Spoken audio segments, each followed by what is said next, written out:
Hey friends, I had Gogoro maintenance done yesterday, and for this video, first we'll talk about the hardware that they fixed or replaced, then the software, then a little bit of discussion about EVs, electric vehicles in general, that I'm seeing in Taiwan, and then maybe some funsies at the end.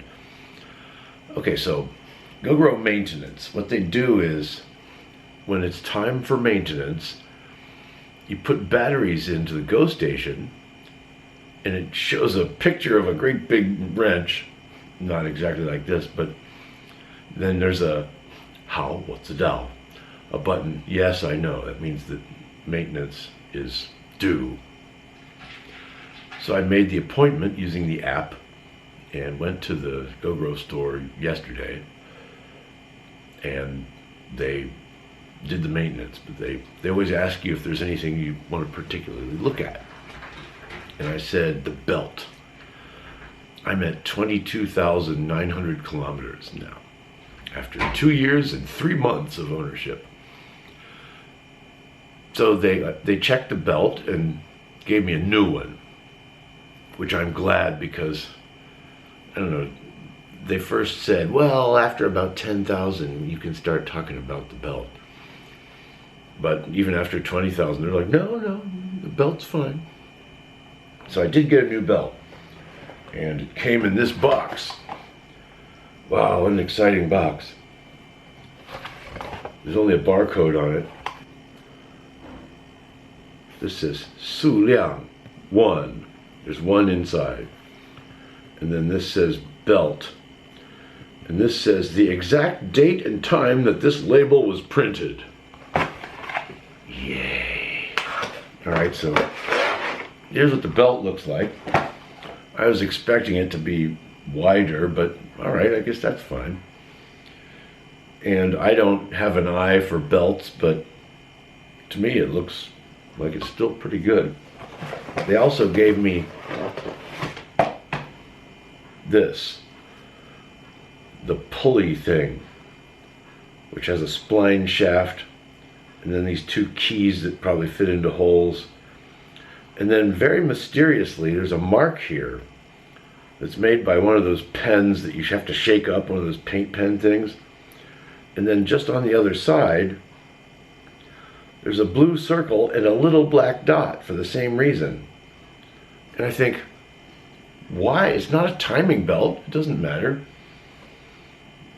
You know, any way that you fit it like this. There's no mark on the belt either, or at least not anymore. And that's how it works. So, whatever. This thing, pulley, cogwheel, gear belt, pulley, I don't know. This thing is pretty heavy. So let's see if it's steel or not. We need the help of the kitty, the magnet kitty. Is it steel? Yes. That really sticks there. So that's the peel, the cogwheel thing. Hi everybody, Ray loves me because he loves all kitties. All right. The other thing I had changed was the left handle for the brakes. Inside there's a micro switch that when you pull the brakes, it turns the brake light on. The right side works fine, but you have to pull that in order to push the go button to turn the motor on, to go into go mode or out of go mode. Normally when I park, I put the left side stand down, and that turns the motor off. So it takes it out of go mode.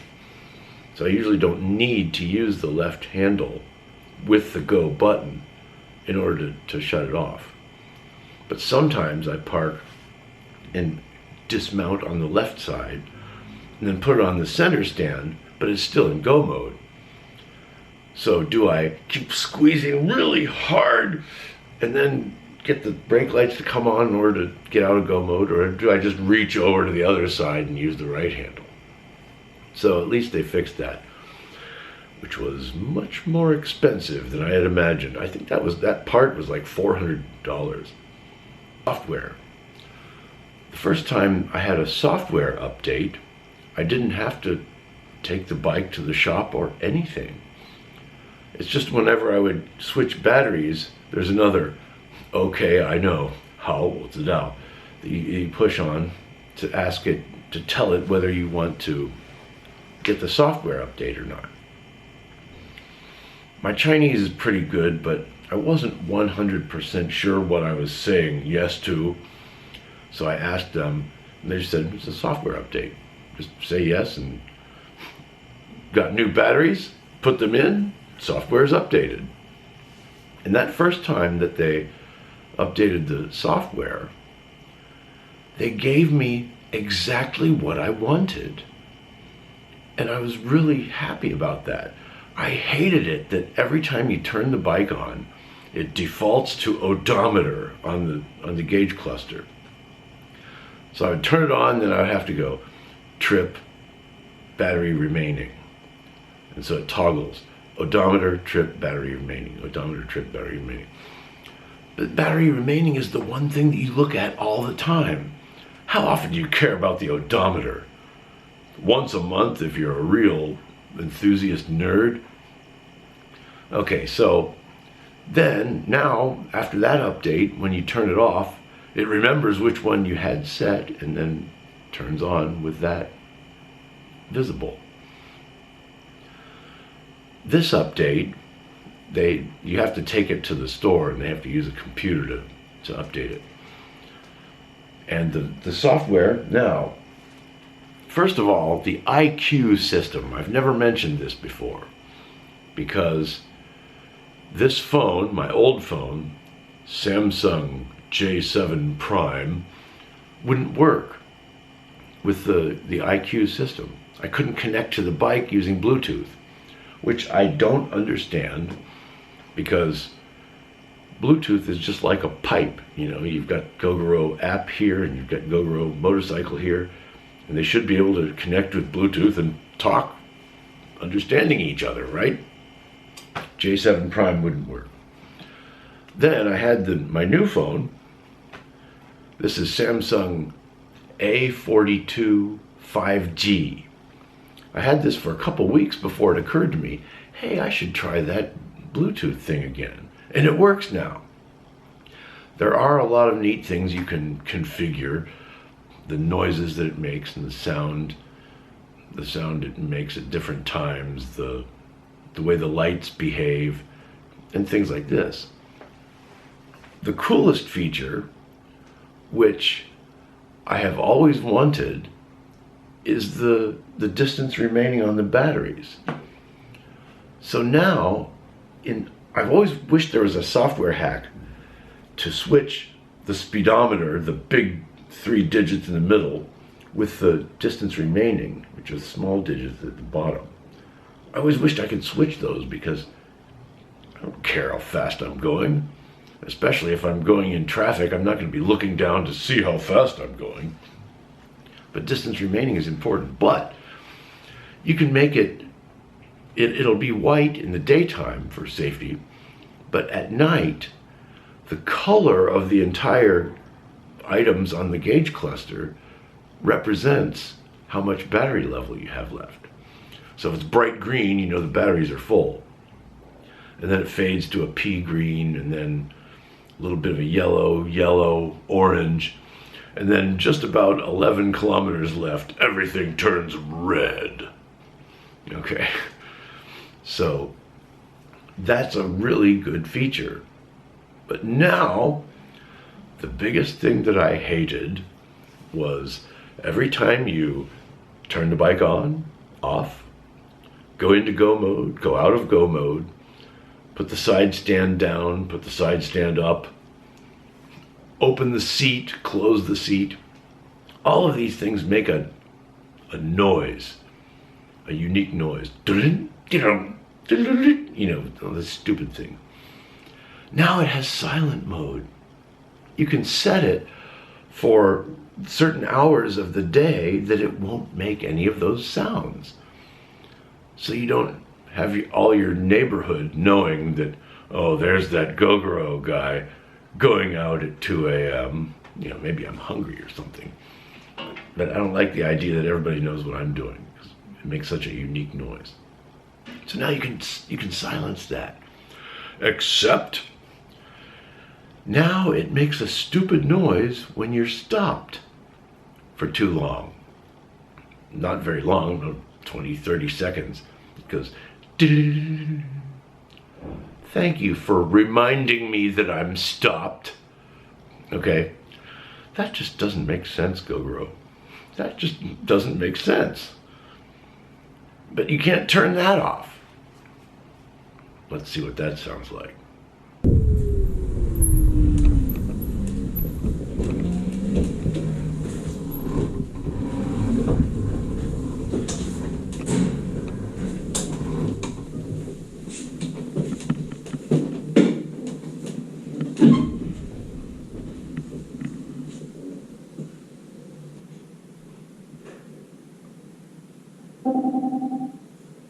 Shut up.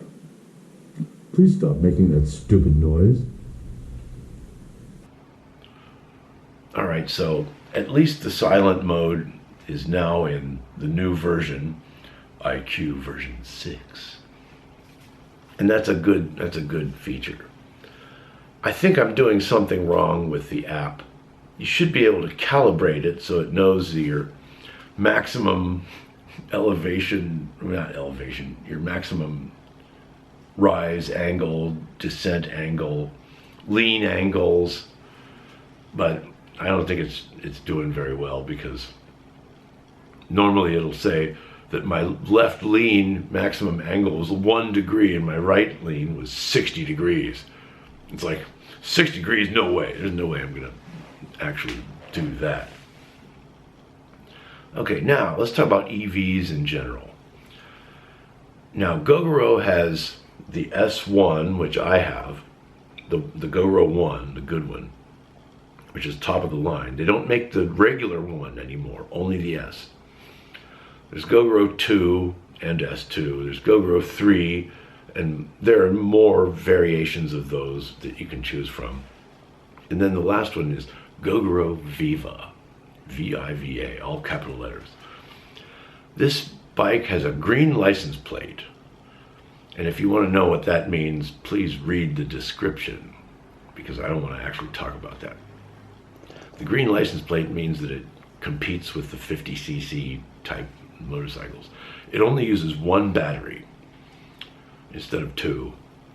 And they brag that you can actually fit a full-size whole helmet inside under the seat.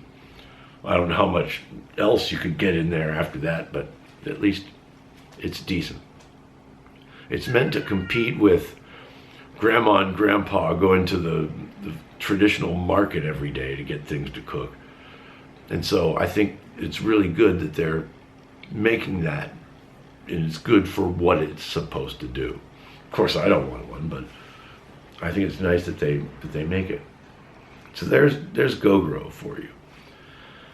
Now, I'm seeing a lot of Gogoros everywhere on the road, sometimes 2 or 3 just at one traffic light. But I'm also seeing cars made by Tesla almost every day. And even tonight coming home, I wanted to joke with you, make a joke for you about the "wish you have a nice day" sign. And right after that, a Tesla turned in front of me, a Model S, and I followed it for, I don't know, about 5 or 10 seconds. You never realized that a Tesla Model S from a distance doesn't look all that big, but behind one, it's like, wow, that thing's a monster.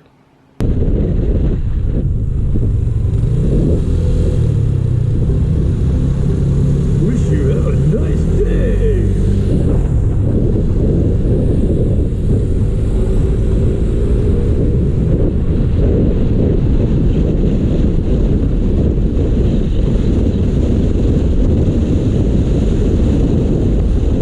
So there was that experience. Tesla Model X is the one with the falcon wing doors, they call them. And that's cool, but it's still an SUV. Super ugly vehicle. Now, there's also a kind called crossover. They say, well, SUV is the frame with the body stuck on it somehow. But a crossover is just a car made to look like an SUV. Who knows? You don't look at something and say, I know how they made that. Of course not. I've hated SUVs for a couple of decades now. I hate them so much that I'm starting to think pickup trucks are kind of looking cool now. I passed a VW Amarok walking back to the school with the students after trick-or-treating a couple months ago. And I thought, you know, that's really nice. That's decent. It's a 4-door and probably seats comfortably 4 people, maybe 5. Don't know whether it's comfortable or not. But then you have the bed on the back to put things in cases that you might need to use that. And 4-wheel drive in case you live in the mountains, or especially if you carry around tools all day going to various sites. So I thought that was a nice vehicle. It's a nice vehicle. And then if you park it in the summer and come back to a big puddle of water on the ground, then you know it's an ice vehicle. Hey, check this out. This is a Samsung phone, right? But do this. Now it's an iPhone. And then you pull it away and you say, oh, it's a pull iPhone. Apple iPhone. Ray, shut up. Yeah, I hear you. All right, that's enough for now, friends. Take care. Let me know in the comments if you know why this thing has the dot on it or what that might mean. I could just go ask them, but I don't want to be the... Oh, there's that guy. Already did his maintenance. He's coming back. He's probably going to ask a dumbass question. Okay, I don't want to be that guy. Let me know if you know what that is for. Take care and be safe out there.